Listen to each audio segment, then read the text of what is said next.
Bonsoir à toutes et à tous. Ça y est, c'est la rentrée.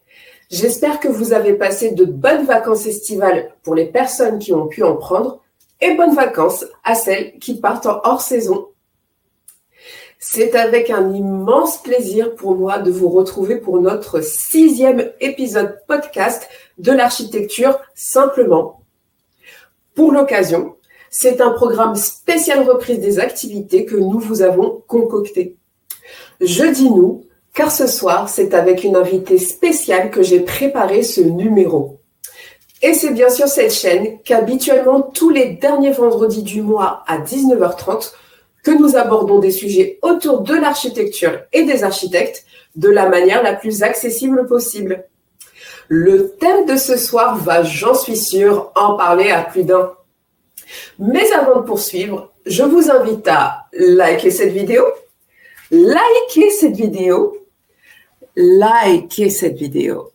et bien sûr, abonnez-vous à la chaîne afin de ne manquer aucun des prochains numéros. Allez voir également les 5 premières émissions du coup qui permettront d'être plus au clair sur l'architecture et les architectes et aussi sur votre propre avancement de projet de construction. Retrouvons-nous sans plus tarder pour notre épisode du jour.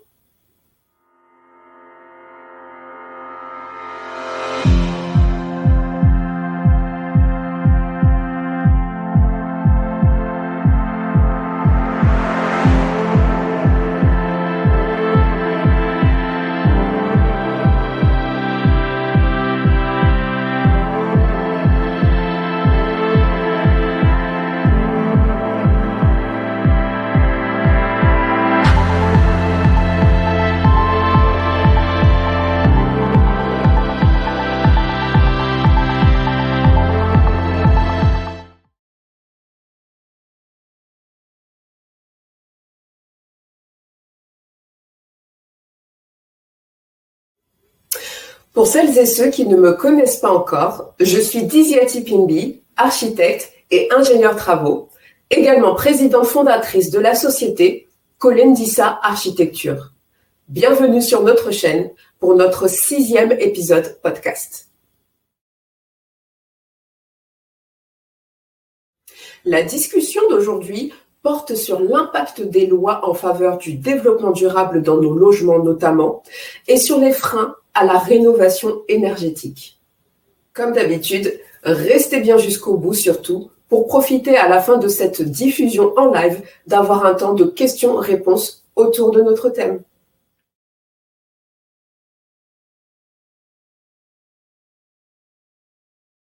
Bonsoir Marie-Ange, je suis vraiment heureuse de te retrouver sur ma chaîne et merci infiniment d'avoir accepté mon invitation. Bonsoir à toi, bonsoir tout le monde et merci à toi de m'avoir invité, c'est vraiment un vrai honneur et j'ai hâte qu'on puisse partager notre expérience et nos connaissances. Avec plaisir, de toute façon c'est sûr ça va le faire ce soir. Alors, j'ai fait appel à toi, Marie-Ange, parce que pour notre sujet du jour, tu es experte en bâtiment et en thermographie, que tu exerces par le biais de ta société Easy Home Courtage. C'est ça. Tu ne fais pas que ça, tu animes aussi une chaîne YouTube qui s'appelle Le Club IMO, qui regroupe en fait ta société Easy Home Courtage et aussi Trouve ton habitation, qui sont 2 sociétés qui proposent des services dans le bâtiment et l'immobilier. Je te laisserai bien sûr un peu plus tard nous en dire plus quand même sur tes activités, mais dans un premier temps, je te propose qu'on passe directement à l'introduction de notre sujet du jour, et qui n'est autre qu'en fait les obligations que nous avons actuellement face aux rénovations énergétiques à pourvoir, au vu des contextes environnementaux que l'on vit aujourd'hui. Alors, pour présenter brièvement notre thème d'aujourd'hui, il faut savoir que nous comptons actuellement 8 milliards d'habitants sur notre planète et que ce nombre va accroître d'environ 2 milliards d'ici à 2050 pour atteindre les 9,7 milliards d'habitants, avoisinant donc les 11 milliards à la fin du siècle. C'est-à-dire plus d'habitants, plus de logements et plus de... Oui, effectivement, c'est juste énorme la manière dont la population va augmenter et comme tu viens de le dire, étant donné que la population, elle augmente, on a besoin davantage de logements Et à la fois, parallèlement à cela, on sait que le bâtiment, est un secteur qui consomme énormément d'énergie.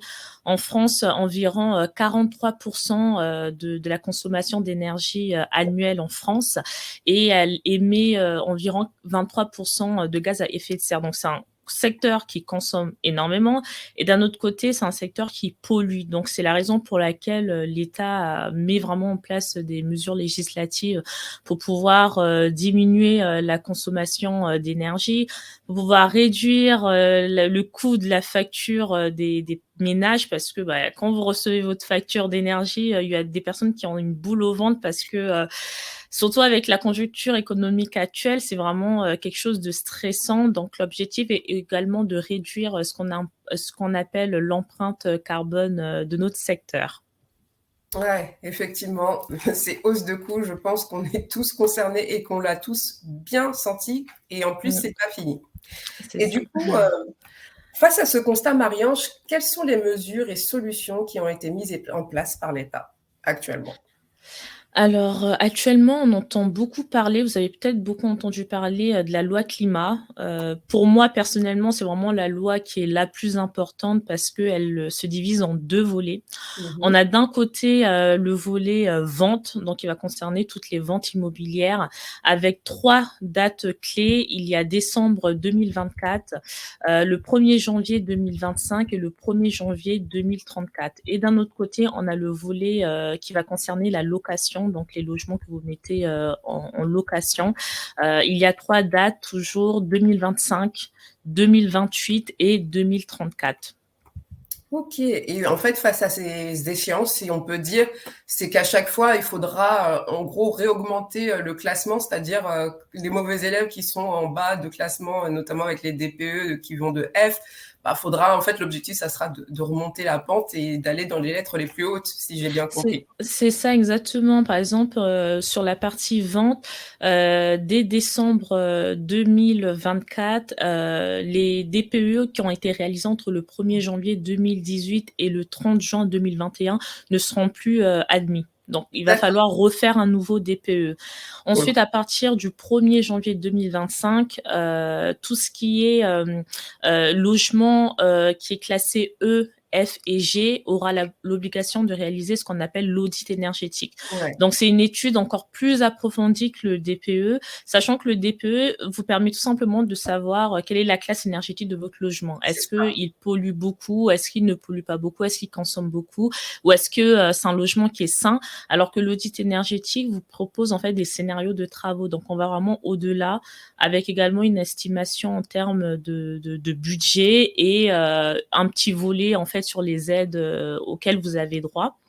Et à partir du 1er janvier 2034, pardon, l'audit énergétique ne va plus concerner que les logements E, F, G, mais également les logements D. Et Ah, là, en fait, vous aurez l'obligation de réaliser une audit énergétique en cas de vente. Donc, ce sera obligatoire et ça va vraiment arriver très, très, très vite. Donc, ça arrive super vite, ouais. c'est ça, c'est ça. Et puis sur la partie location, à compter de 2025, tous les logements classés G, donc c'est les logements qui consomment le plus, c'est ce qu'on appelle également des logements énergivores, seront interdits à la location. Mmh. Donc, comme vous le savez certainement depuis, tout récemment, maintenant quand vous mettez votre annonce, sur, par exemple sur, Se Loger ou sur d'autres sites, vous avez l'obligation de mettre, la classe énergétique de votre logement.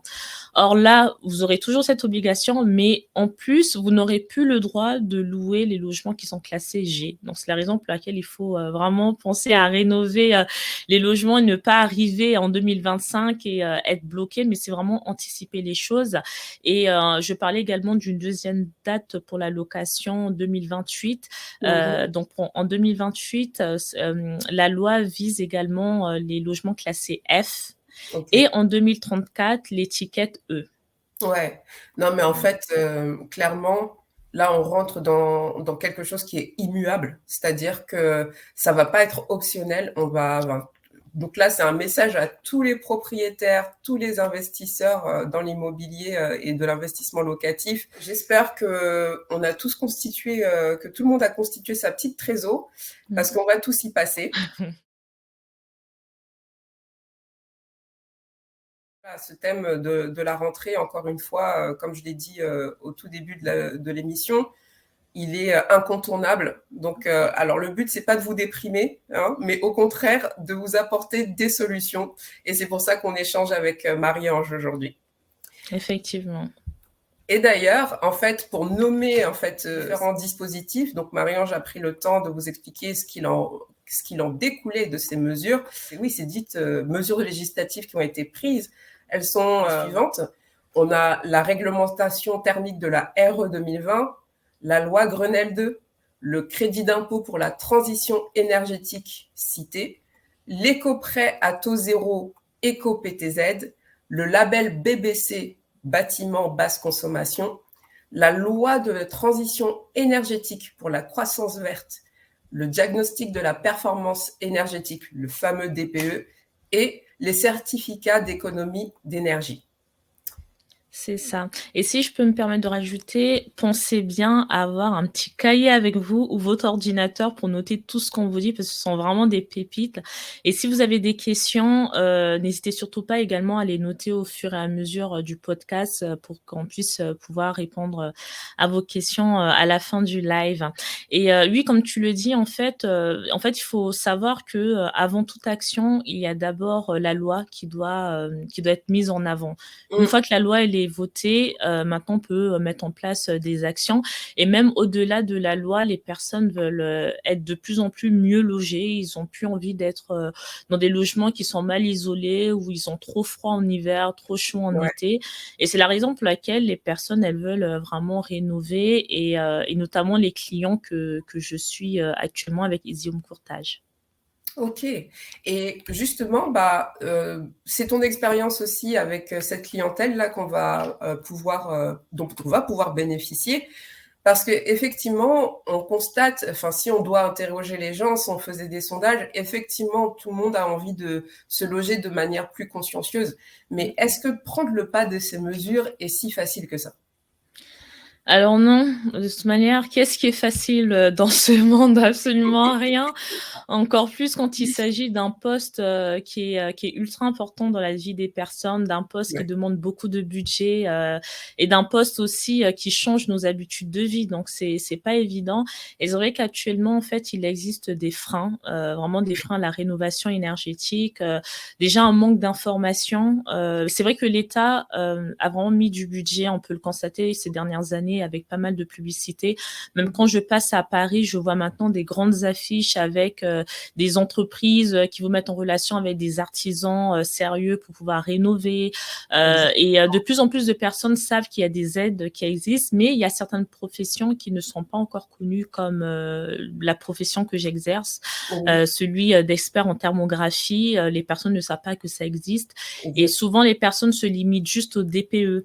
Exact. Mais le DPE ne fait pas tout. Le DPE ne fait pas tout. Par exemple, il y a quelques mois, j'étais en contact avec l'un de mes clients qui est une agence immobilière qui m'a dit Marie-Ange, nous on a réalisé un DPE, mais il n'y a pas eu vraiment de changement au niveau des travaux, alors que toi justement avec la thermographie, si on avait fait appel à toi, on aurait pu justement localiser exactement où se trouvent les infiltrations.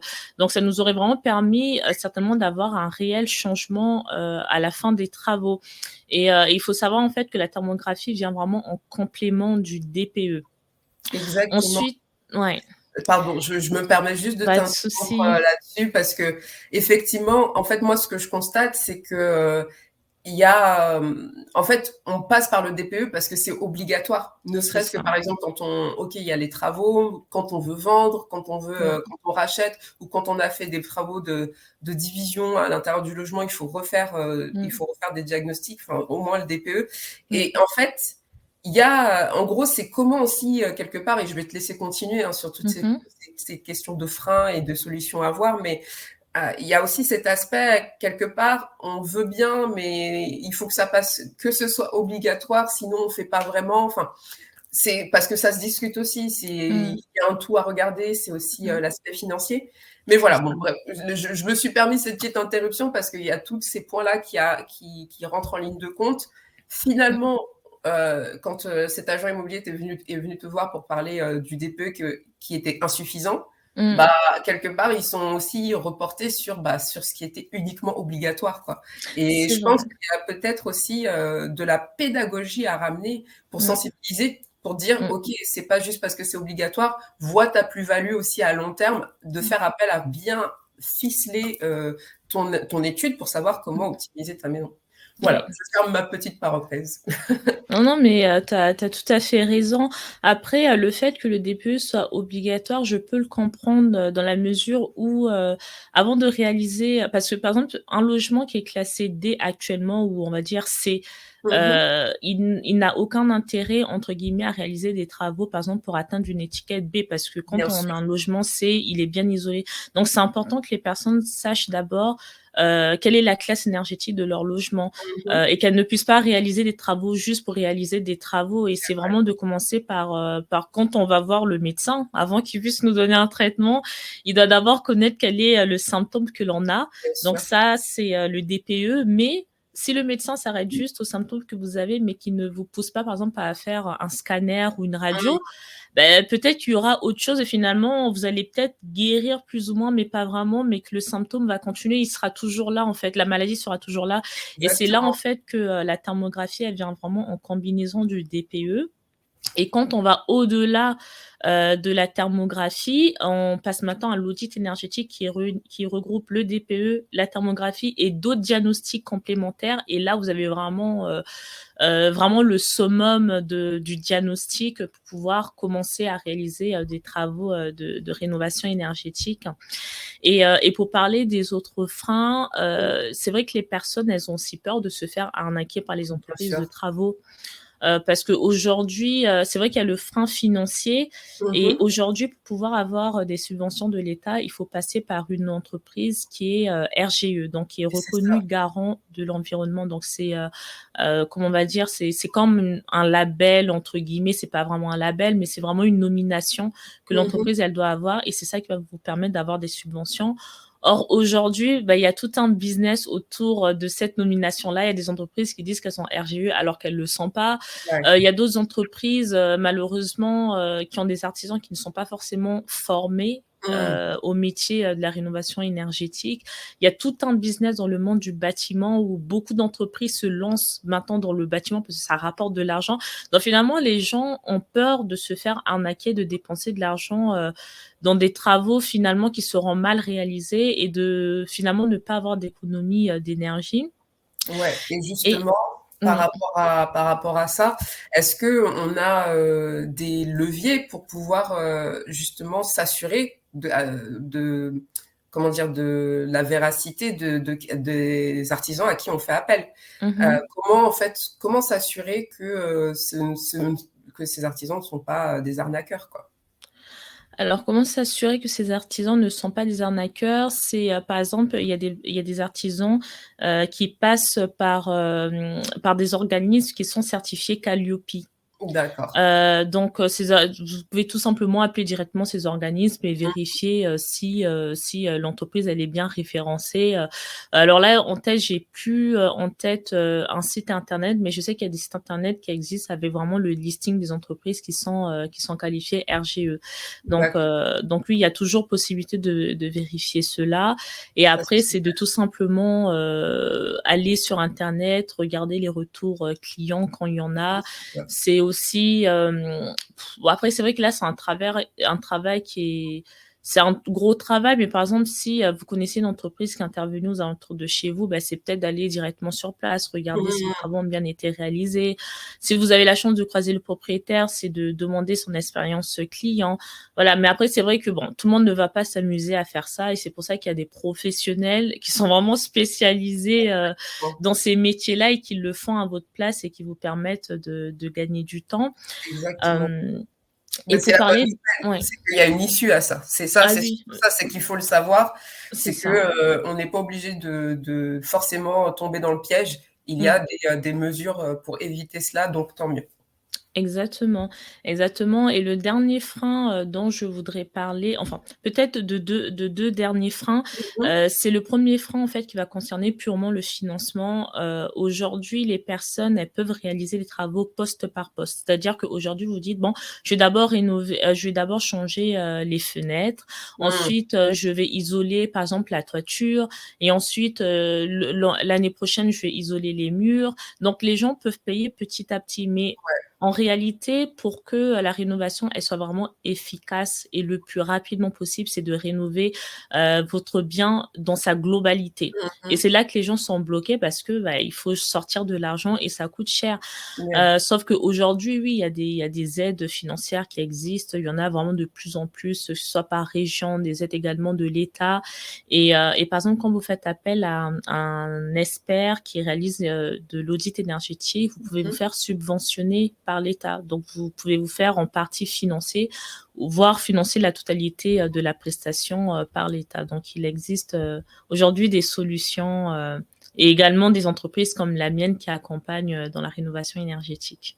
Non, mais c'est ça qui est top parce que du coup, ça veut dire que, en fait, tu accompagnes aussi, enfin, tu fais du conseil en amont Mmh, ou même c'est tu ça. permets, en fait, tu aides les personnes à établir une stratégie.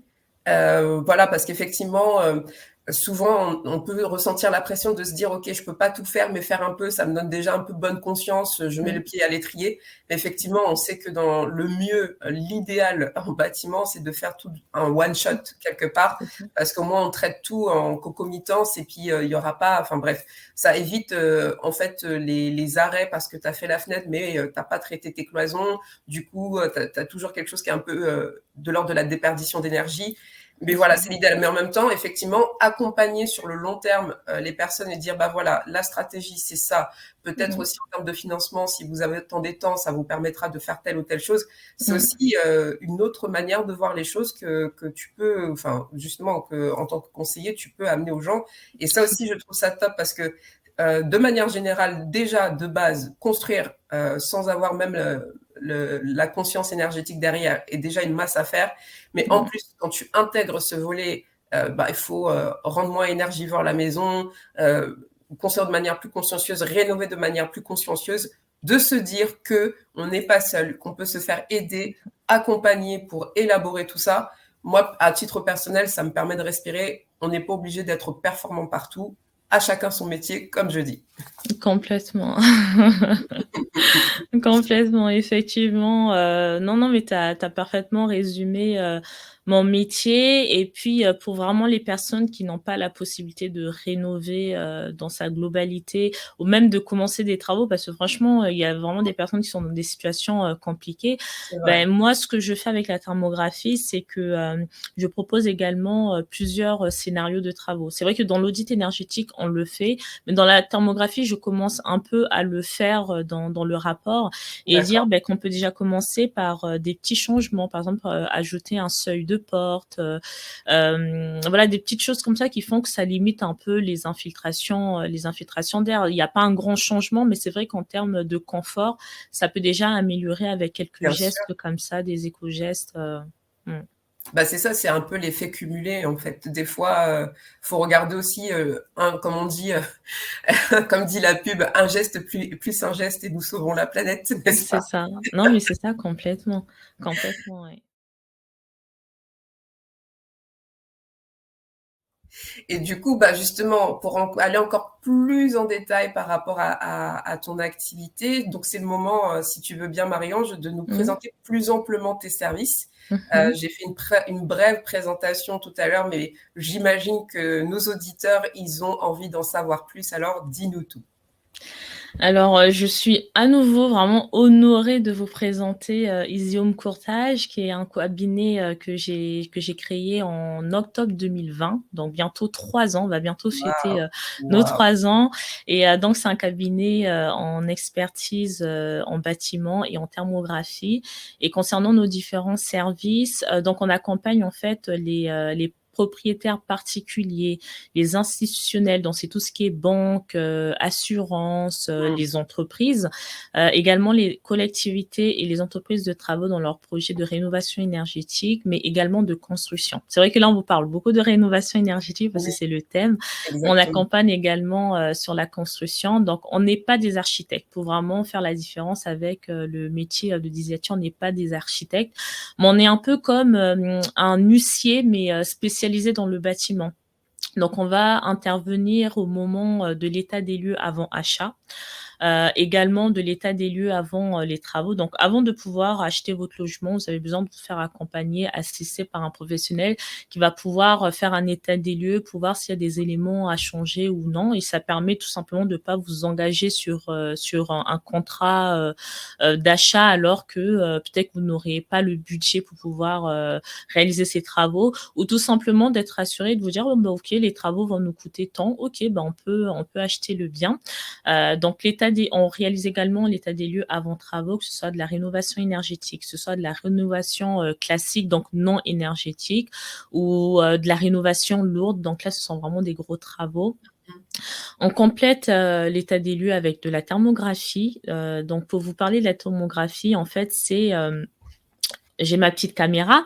En fait, c'est un outil qui est puissant, mais qui est vraiment puissant dans la mesure où, par exemple, là, vous pouvez me voir, vous voyez qu'il y a des codes couleurs et en fait, via ces codes couleurs-là, je peux répertorier où se trouvent les problèmes d'infiltration d'air, les problèmes de moisissure, tout ce qui n'est pas visible à l'œil nu, la caméra permet de le voir grâce aux rayons infrarouges.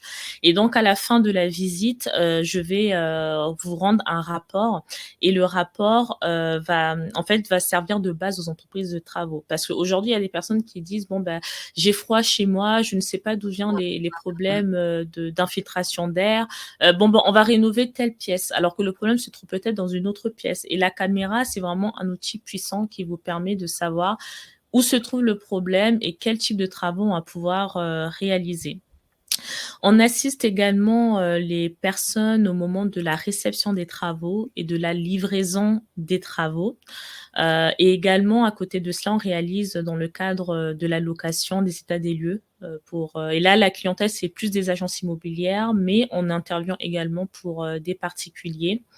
Et enfin, pour terminer, que vous soyez dans le cadre d'un litige ou non avec votre constructeur, on vous accompagne pour régler tout problème à l'amiable.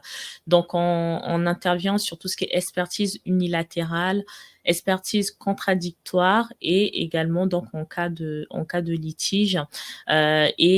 Si aujourd'hui vous avez par exemple un dégât des eaux ou un problème avec votre assurance, dans le cadre toujours de votre bien, on vous accompagne en expertise d'assuré. Et on a un dernier volet qui est celui de la formation. Voilà, la Super. formation sur les états des lieux et également sur la rénovation énergétique. Donc, ça fait beaucoup, mais ça permet d'avoir vraiment des services qui sont complets. Bah, en fait, c'est complet. Ça fait, tu évoques que ça fait peut-être beaucoup, mais tout se relie. C'est pas comme si, en Exactement. fait, entre guillemets, je parle, j'utilise un terme extrême, mais c'est pas comme si vous vous éparpillez. En fait, ça fait sens. C'est-à-dire que c'est pas que tu as choisi une cible très précise, une activité très ciblée. C'est pour faire de la thermographie, mais tu as choisi la thermographie à mettre au service, en fait, de toutes les situations possibles. C'est ce que j'entends en fait dans ce que tu as évoqué, c'est-à-dire que effectivement tu as présenté les volets sur lesquels tu avais appliqué jusqu'à maintenant la thermographie, mais en fait ça peut être encore plus large. Ça peut être je veux construire, je veux rénover un grand musée, faire une extension. En fait, si tu veux, ce que je trouve, c'est que cette discipline, en tout cas ce volet thermographie que tu as, même dans l'expertise en bâtiment en général, c'est que tu peux l'appliquer partout.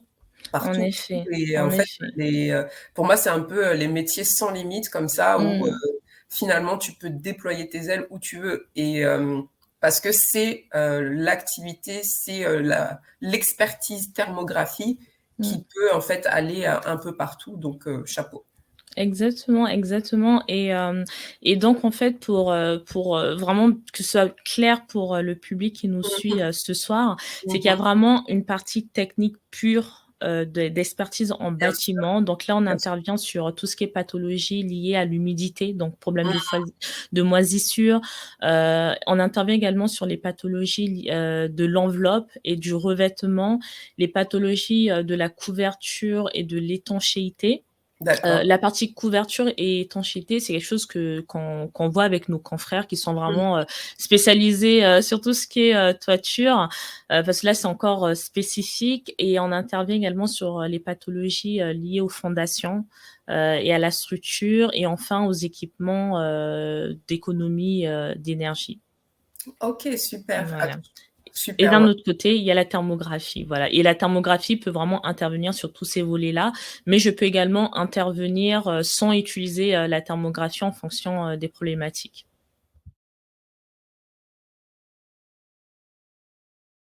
La thermographie, effectivement, cette discipline que tu nous présentes, qu'on ne connaît Mmh. pas toujours, et donc merci pour ces explications. Et est-ce que tu peux nous dire en quoi toi, en quoi Isium Courtage et toi-même peut-être à titre Mmh. individuel, vous vous démarquez de vos concurrents dans ce domaine?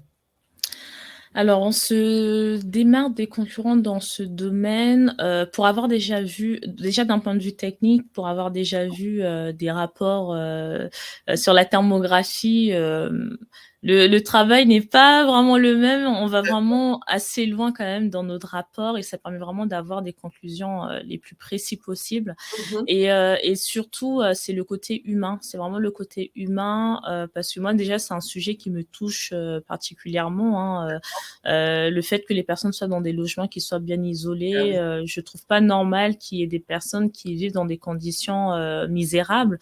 bien Parce sûr. qu'aujourd'hui, ça concerne des personnes qui n'ont pas assez d'argent, mais ça concerne aussi des personnes qui ont eu un héritage. Oui, Parfois, moi, il m'est déjà arrivé, par exemple, à l'époque, je travaillait dans un cabinet qui était spécialisé en financement des projets, de rénovation énergétique en copropriété et il m'est arrivé d'aller dans des beaux quartiers de Paris.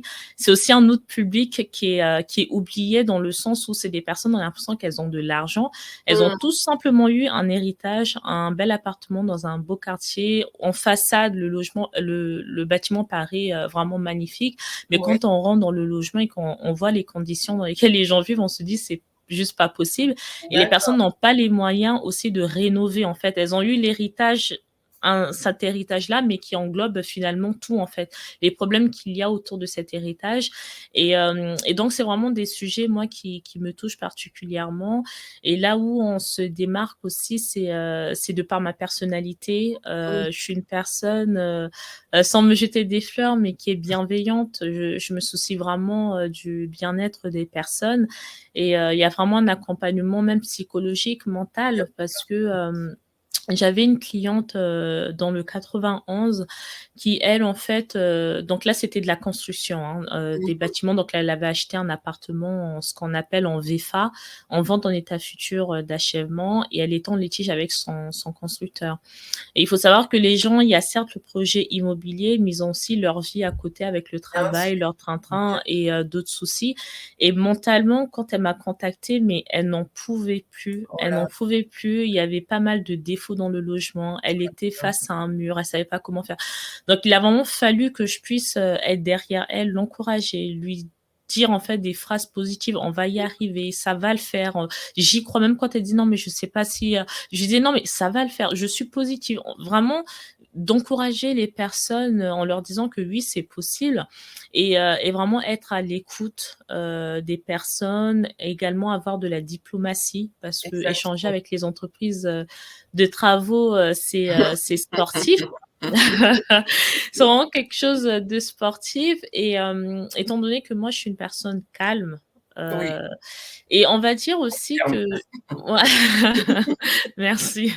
En fait, on va dire que, Je suis comme toi, dans un secteur auquel, on ne nous attend pas forcément. C'est vrai, c'est ça. Et ouais, et moi, je le vois vraiment comme une force dans le sens où, ce qui peut être vu comme un frein, le fait que je sois déjà une femme qui travaille dans le bâtiment, le fait que je sois, au-delà de la couleur, parce que pour moi, c'est même pas un frein dans mon Mmh, certain, mais c'est surtout le fait que je sois une femme, le fait que je sois jeune, le mmh, fait que je sois peut-être calme, posée. On peut pas s'attendre à ce que je travaille dans le bâtiment, mais finalement, pour moi, c'est ma plus grande force. C'est vraiment ma plus grande force parce bien que sûr, parce que quand tu je suis en face des personnes, elles osent pas forcément aller dans le conflit parce qu'elles voient quelqu'un, voilà, et ça donne pas forcément envie, d'aller dans le conflit plutôt que si on non était face à un homme, voilà, bien viril. plus, Donc ouais. donc pour moi, c'est vraiment un réel atout et c'est vrai que les personnes, quand elles me voient, ben, elles sont rassurées. Je leur parle également avec beaucoup de douceur, mais avec de la fermeté Bien sûr. également. Donc l'autre atout, c'est vraiment le fait aussi, oui, que je sois ferme, face, aux professionnels et ma personnalité qui fait que, voilà, en général, ça se passe bien. Oui, bah, tu prends ta responsabilité, c'est que tu assumes de faire ce que tu fais, d'être en faveur, des intérêts de ton client et donc forcément Exactement, tu vas faire ce qu'il faut, par rapport à ça. Mais c'est ouais, ça. c'est intéressant et la personnalité fait beaucoup de choses et en même Mmh, temps, on n'est pas des robots et c'est ouais, bien de le rappeler que l'objectif, c'est pas de devenir des robots, mmh. des des espèces de machines à performance. À Mmh mon niveau, mh. en tout cas, à titre personnel, je crois plus en la relation humaine performante Mmh, que en juste l'effectivité des tâches mmh. performantes. Bon, c'est un autre débat. Ça fera peut-être l'objet d'une autre émission, mais voilà, c'était pour la petite parenthèse.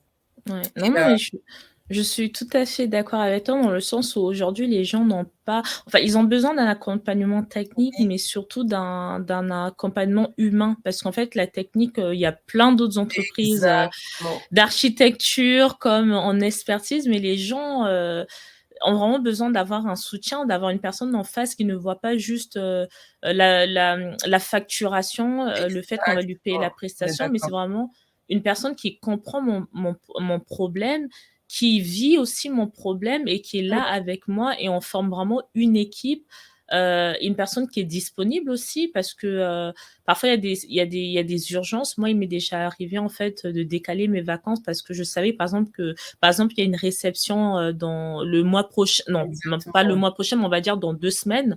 Mmh. Mais entre-temps, le propriétaire a besoin que je puisse vite passer sur le chantier parce qu'il y a des désordres qui sont là, qu'il aimerait déjà qu'on puisse, régler avant la réception. Bien sûr. Donc et quand c'est comme ça, bah, j'essaie de décaler. Si je ne peux pas, c'est de vite appeler mon réseau pour voir si une personne pourrait reprendre la mission. Enfin, c'est vraiment que je fais en sorte que, ça se passe au mieux, pour les personnes. Et qu'ils aient une bonne expérience, ouais. C'est ça, Mais c'est important, hein, parce que c'est c'est des ça. projets de vie, Mmh. on parle pas d'acheter une paire de chaussures quand même, donc Ah oui. même si les chaussures sont importantes, je ne crache pas sur les chaussures, attention. Mais mais voilà, on comprend ce que ça veut dire, quoi. C'est quand Mmh, même l'environnement des gens, c'est là où ils ont besoin de se retrouver en sécurité, en paix et de mmh, pouvoir se retrouver avec eux-mêmes, donc c'est hyper important, on est d'accord. ouais. Pour revenir par rapport à recentrer, sur le thème, de notre soirée, Mmh mh. hem, qu'est-ce que tu en retires, en fait, de toute cette situation environnementale actuelle et par rapport aussi aux mesures politiques qui ont été prises et qui ont été choisies, en fait, dans le but d'enrayer au moins, amoindrir les effets, sur l'environnement? Mmh. Quelle conclusion tu apportes à tout ça? Alors, la conclusion que j'apporte à tout ça, bah, c'est ce que j'ai envie de dire aux personnes, c'est surtout de rester, positive, Mmh. de rester vraiment optimiste parce que c'est vrai qu'avec l'actualité, Bah oui, quand on voit le réchauffement climatique, quand on voit l'inflation, en fait, quand on voit tout ce qui se passe, on a l'impression, en fait, que on peut rien faire. On est dépassé, on peut mmh rien faire, il est trop tard. J'ai déjà entendu des personnes, autour de moi, hein, même des personnes qui étaient dans l'immobilier et c'est là que je Oui. me suis dit: «Waouh, mais si ça touche même les personnes qui sont dans ce secteur, mais Mmh. où est-ce qu'on va?» Des personnes, avec lesquelles j'ai étudié qui me disaient: «Mais, de toute façon, qu'est-ce que ça va changer? De toute façon, c'est déjà trop tard». C'est comme si elles étaient là Mmh. finalement juste pour le côté Défaitiste. business. Mmh. C'est ça et il y a des personnes qui disent: «Oui, de toute façon, on va de toute façon, on va mourir, la planète, on est foutu». En fait, oui, on va mourir, c'est une réalité qu'on va mourir. De toute façon, personne n'est éternel. Mais après, c'est de savoir comment est-ce qu'on va mourir. Quelles sont Exact. les conditions dans lesquelles on va mourir. Moi, c'est ça qui m'intéresse, en Et fait. surtout ce qu'on laisse derrière, parce Mais que c'est ça, arrêter de penser aussi qu'à notre pomme. mais c'est Euh, ça. Qu'est-ce qu'on laisse aussi derrière nous? Mm. Complètement, complètement et c'est aussi de se dire: «Bah, OK, on va mourir, mais moi, quand j'aurai, 60 ans ou voire plus, bah, j'ai pas envie de vivre dans un air, qui est pollué, où on va peut-être devoir porter des masques comme dans certains C'est ça. pays pour pouvoir sortir». Et puis même par rapport aux générations à venir, je pense qu'il y a Mhm. beaucoup de personnes qui veulent, avoir un enfant ou même qui ont des neveux et qui ont des nièces et c'est pas de se dire, quelle, terre on va laisser à nos enfants, mais c'est surtout de se dire: «Quels enfants on va laisser à notre terre?» Exact. Parce que la planète, elle est très intelligente, elle existait déjà avant qu'on soit là, elle se débrouillait très bien. On l'a même vu pendant le covid. Quand on s'est un peu plus retiré, bah, les animaux étaient dans les rues, donc la planète, elle se porte mais très bien sans nous, elle a pas du tout besoin de nous. Ouais, mais C'est on va nous. faire avec nous, pitié, s'il vous plaît. Faisons avec. Ouais, oui. C'est surtout nous, en fait, qui avons créé, en fait, par nos actions, qui avons modifié ce qui existait déjà. Donc c'est surtout de se dire, en fait, il faut pas être défaitiste, même quand il y a des personnes qui disent, que ce sont les industriels qui polluent énormément. Ça, c'est une vérité, parce qu'il y a beaucoup Mhm. de gens qui sont découragés parce qu'ils se disent: «Oui, mais même si, moi j'éteins la lumière, même si j'essaie de réduire ma consommation d'eau, qu'est-ce que ça va changer?» Parce Ouais, que les grands Ouais, parce que les grands industriels polluent énormément. Oui, c'est vrai que les industriels polluent énormément, mais c'est avant tout des êtres humains qui ont construit ces mhm. entreprises. Donc Mhm. là, on repart à nouveau sur le plan humain, sur le plan éducation, sur le plan enfant, parce que, à 40 ans, quand tu crées, cette entreprise-là, tu as d'abord été un enfant. Donc c'est surtout quelles sont les valeurs qu'on transmet à nos enfants, aux générations futures et c'est de se dire finalement non, il est pas trop tard en fait, parce que ça Oui. commence quand on est tout petit et quand on grandit. C'est là en fait qu'on a vraiment de l'impact, donc il est pas trop tard. C'est vraiment d'encourager, les personnes à appliquer des éco-gestes, à vraiment être sensibles à ces sujets-là et également faire appel à des professionnels, qui sont vraiment compétents. Ça existe, il n'y a pas que des arnaqueurs, partout, et également, à être sensible à l'actualité et c'est la raison pour laquelle, via le club IMO, j'essaie Mhm. vraiment de sensibiliser, les personnes à la rénovation énergétique, à la construction, au développement durable, et également à un volet aussi spiritualité, Mhm.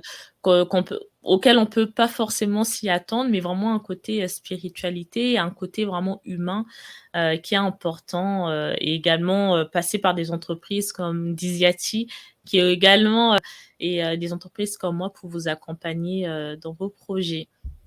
Oui, en fait, c'est de revenir, en fait, à la fois. Alors, j'espère qu'on va pas le prendre comme une agression de ma part, mais c'est de ramener aussi chaque individu à sa responsabilité, Mmh. pas dans le sens qu'on va porter tout le poids du monde et tout le poids de cette question de déperdition d'énergie sur nos épaules, parce que c'est pas le but, mais c'est de ne pas se délester du fait de dire que peut-être mon geste a l'air peut-être tout petit, mais c'est peut-être un petit geste, mais c'est comme je l'ai mentionné plus haut, l'effet cumulé.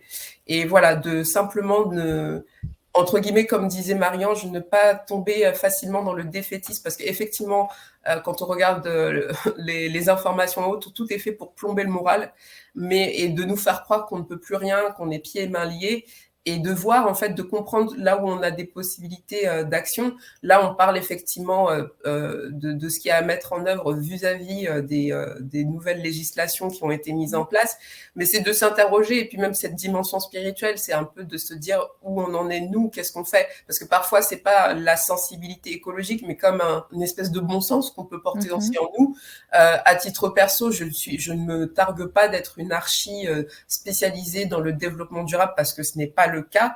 Par contre, on va réfléchir à des choses qui sont empiriques, et quand on arrive à ces choses qui sont empiriques, forcément, ça va en concordance avec Mmh. ces préoccupations environnementales.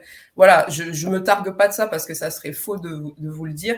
Par contre, de réfléchir et de revenir un peu au cœur et à l'essence de qui on est, et de comment on retransfère qui on est dans la construction et dans ce qui nous entoure, dans nos espaces bâtis, oui, là, on revient là-dessus. Et ça me permet aussi, moi, de notre échange, Marie-Ange, je t'avoue, à réfléchir à pas mal de choses, à ce que moi, je fais. Et ça va être aussi, je suis toujours amenée à évoluer, donc tant mieux. Et ça va me permettre de m'interroger.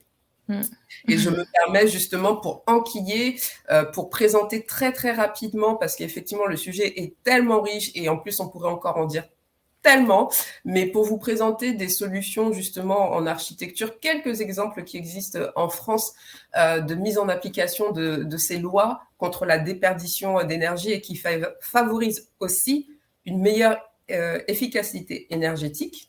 On a les maisons passives, donc ce sont des maisons qui sont conçues pour minimiser les besoins en chauffage et en climatisation grâce à une isolation thermique renforcée, une étanchéité à l'air optimale et une ventilation contrôlée. Elles utilisent des matériaux isolants performants et intègrent des systèmes de récupération de chaleur. On retrouve aussi en deuxième modèle les bâtiments à énergie positive. Ce sont des bâtiments qui produisent plus d'énergie qu'ils n'en consomment grâce à l'utilisation de sources d'énergie renouvelables telles que les panneaux solaires, les éoliennes, la géothermie, et à une conception bioclimatique. Ils sont équipés de systèmes de gestion énergétique avancés pour optimiser la consommation et de produits d'énergie et la production d'énergie. Il y a encore, comme autre exemple, les écoquartiers. Ce sont des quartiers qui sont conçus dans une approche globale de développement durable en intégrant des critères de performance énergétique, d'efficacité énergétique et d'utilisation de sources d'énergie renouvelables. Ils favorisent une mixité fonctionnelle, des espaces verts, des transports en commun, des infrastructures de récupération des eaux de pluie, etc. On a encore les rénovations, d'autres types de rénovations énergétiques où de nombreux projets en France visent à améliorer la performance énergétique des bâtiments existants. Elles peuvent inclure ces rénovations l'isolation des murs, des toitures, des planchers, le remplacement des fenêtres par des modèles plus performants, l'installation de systèmes de chauffage et de ventilation efficaces. On retrouve aussi, lié aussi avec ces législations, les bâtiments à basse consommation énergie, qu'on voit souvent avec le sigle BBC. Ce sont des bâtiments qui respectent les normes de la réglementation thermique de la RT 2012, donc là on va passer avec la RE 2020, qui fixent des exigences de performance énergétique élevées et qui intègrent des solutions d'isolation performantes, des systèmes de chauffage toujours, de ventilation, ainsi que des équipements électriques et électroniques à faible consommation d'énergie. Voilà, en fait, quelques exemples qui illustrent comment les lois contre la déperdition d'énergie en France sont mises en application dans l'architecture et qui favorisent des solutions innovantes et durables pour réduire la consommation d'énergie et les émissions de gaz à effet de serre dans les logements et les bâtiments. Et ça montre, ça prouve encore une fois qu'il y a des solutions qui sont là.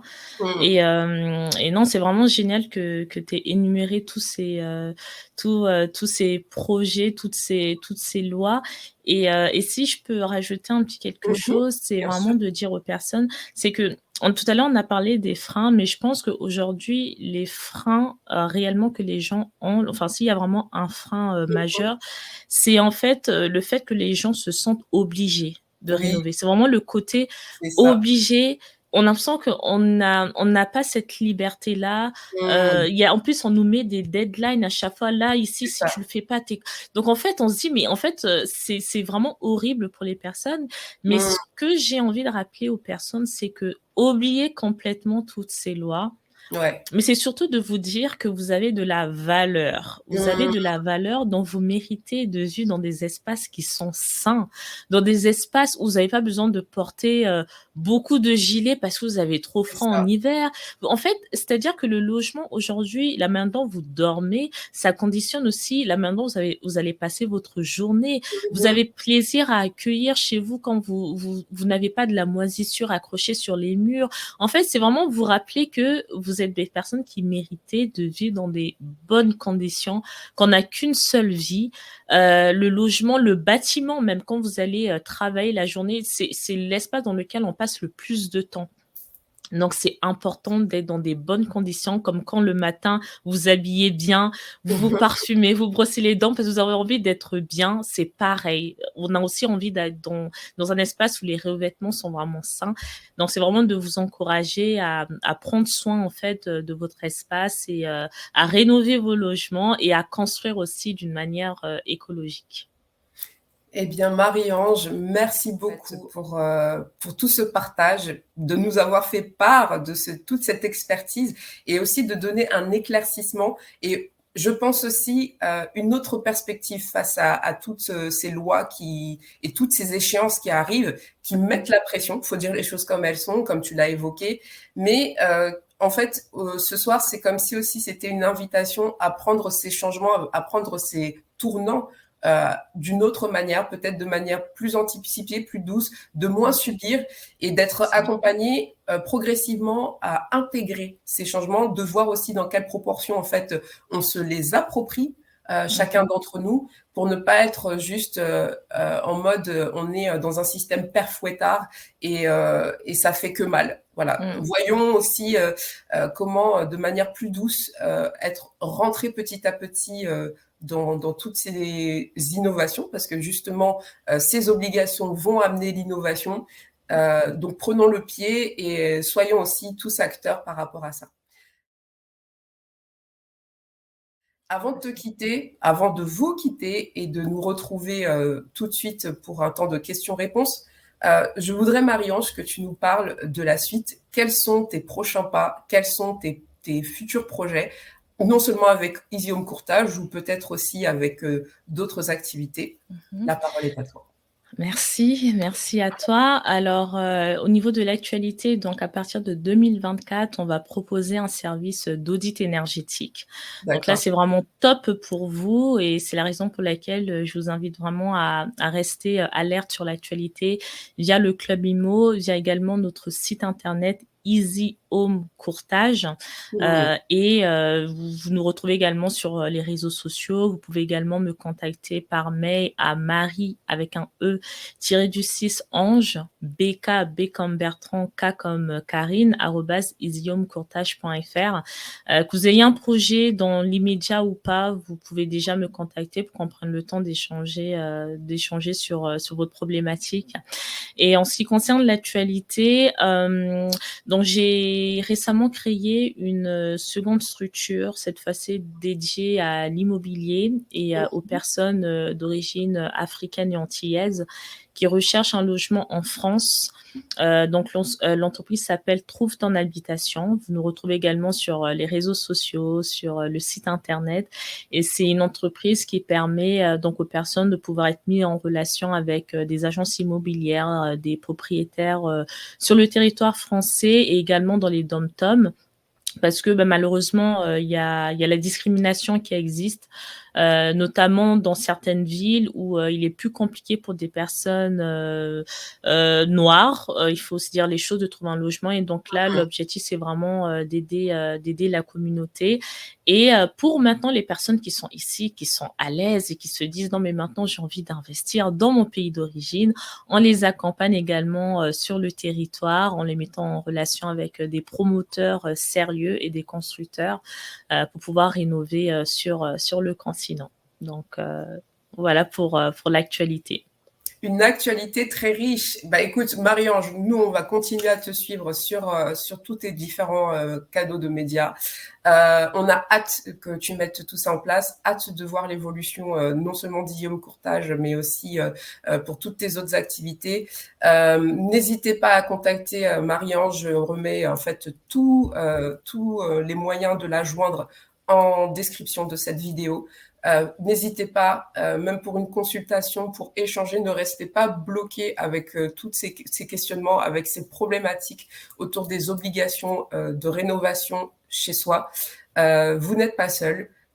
Prenez l'avantage d'avoir des personnes qui peuvent vous accompagner et vous aider à dépasser tous les blocages que vous pouvez rencontrer.